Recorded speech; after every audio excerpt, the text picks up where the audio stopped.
1968 நடந்த ஒரு மிகப்பெரிய கோரமான சம்பவத்தால் இந்த ஃபேக்ட்ரி கைவிடப்பட்ட ஒரு நிலைமைக்கு வருது.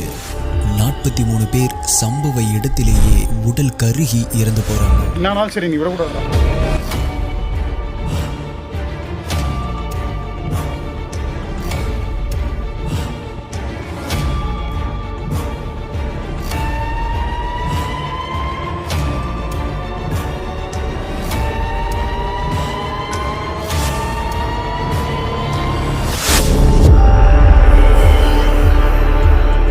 சுகேஷ், இப்போ அந்த ரிச்சுவல் நாங்கள் ஸ்டார்ட் பண்ண போகிறோம். நீங்கள் எப்படி செத்தீங்கன்னு தெரிஞ்சுக்கலாமா?